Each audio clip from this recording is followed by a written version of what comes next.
everybody. My name is Reagan Roy, and I am joined today by Grayson Singleton, the host of Locked On SMU. Grayson, thank you so much for hopping on this call with me today to chat. How are you? I'm good. How are y'all doing? Appreciate y'all having me. Thank you. Yes, it's in the trenches of high school football season. It's a crazy time. Love it, The don't we? biggest, it's the most wonderful time of the year in Texas. So Absolutely. Okay, we know that the Dallas area is going to be hosting the biggest matchup in Texas, if not the biggest matchup in the nation, with DeSoto and Duncanville on Friday night. But what I kind of wanted to pick your brain about and talk with you about are some of those star players who are going to be suiting up. Last year we had 34 Division I prospects playing that game last year, and so Yep. I don't think there's going to be any we're not going to have a short end of talent out there on the field Friday night. So just kind of want to talk about who these guys are and what makes them, these standout, unique athletes that they are. Yeah, So absolutely. first person I kind of want to jump in on is the one that when I first learned about him probably gave me the most, oh my gosh, and that's Ethan Boobie Feaster. He is electric and he is young, which also was probably the biggest shock to me. But what stands out to you most about him whenever you watch his tape? Well, he is young. He reclassified from the 2027 class to the class of 2026 that he's in now. Four-star guy, consensus across the recruiting industry, committed to USC right now. What stands out to me the most is his combination of size and playmaking ability. 6'2", 180 pounds. So he's already got a body that's built for the next level. But what also is built for the next level, I think, with him is his ability to make plays after the catch. And that's so important in this day and age of football because both high school and college has leaned all the way into the RPO and leaned the run pass option. And because of that, you're going to have guys who can break tackles and, turn a short pass into a long gain. And Boobie Feaster can do that. So you combine that with his size and his ability with speed and to break tackles and maneuver around defenders. Man, it makes a lot of sense why he's so unstoppable at the high school level. Absolutely. And, the fact that he has been recruited by nearly or offered by nearly every D1 program in the country, he's ultimately has a hard commit to Lincoln Riley and USC. At the next level, do you see him fitting in more as best as like a slot receiver or an outside threat when he gets up into the Big Ten next Yeah, year? I think I think he could do both, but he is the prototypical outside X wide receiver. Like he is the guy that you can build your receiving room around. The 6'2" frame. He's very good with his releases off the line of scrimmage, and he's a good route runner too. But he also has such great body control around the sideline and in the back of the end zone that makes him the prototypical outside wide receiver. So he can do everything in the route tree. He is great in terms of contested catches, physical at the catch point, and good strong hands. So this isn't a guy that I think you're just going to throw into the slot and say, hey, be a matchup mismatch, as a quick type of guy. No, this is a dude that can take on the best corners in the country and go one-on-one with them and make plays. I mean, he can be a 65, 70 catches a year type of guy at the next level. Yeah, watching him kind of reminds me of DeCorian Moore, who's playing for the Oregon Ducks now. And, he was at DeSoto last year. So I like, or Duncanville last year, my apologies. But I see so many similarities between those two and just the talent that comes out of that area. And the fact that he's, like you said, he's so young. He's 16 years old. It Mhm. makes everything he does makes it even more impressive. So, Yes, no, um, exactly.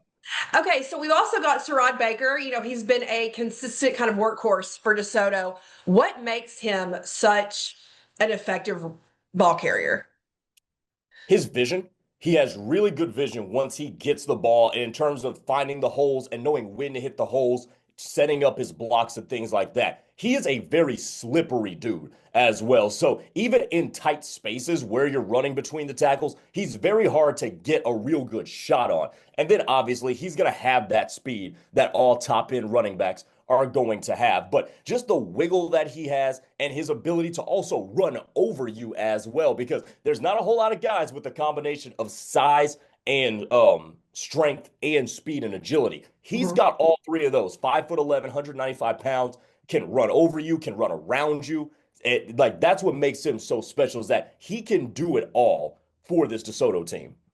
What? So when these colleges come and look at him, when these recruiters are out, what do you think they should be really paying attention to when they evaluate him? What is going to stand out and be that one thing that he can bring to the team that they may not have at this moment?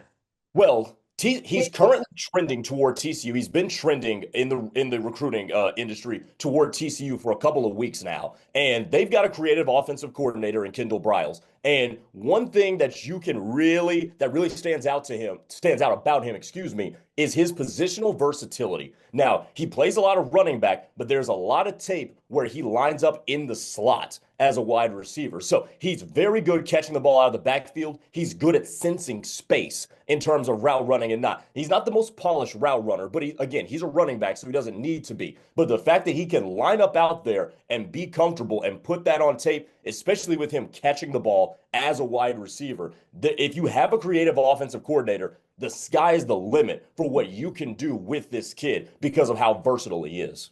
Absolutely. So let's flip to the other side of the field now for Duncanville. I mean, how can you not be an incredible player if your name is Maximus the Great Denson? I mean, that is a lot to wear on your shoulders.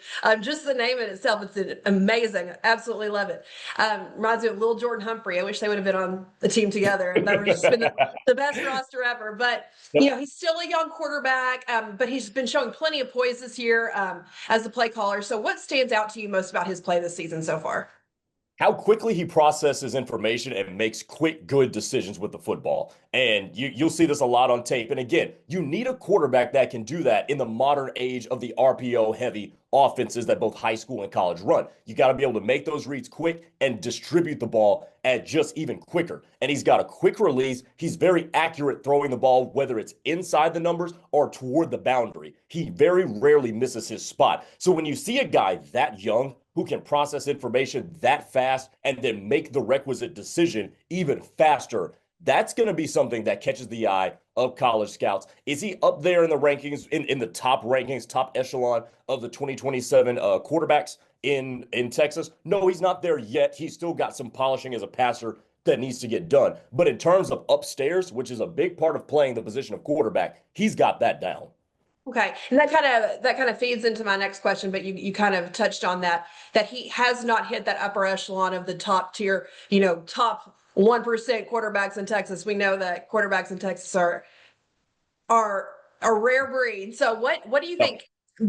You said he's got the smarts, just polishing his playing at this time. So what if you're evaluating him, if you're looking at him and saying, okay, these are the steps I think he needs to take, and then I think he can be up there with these other elite quarterbacks in the Lone Star State.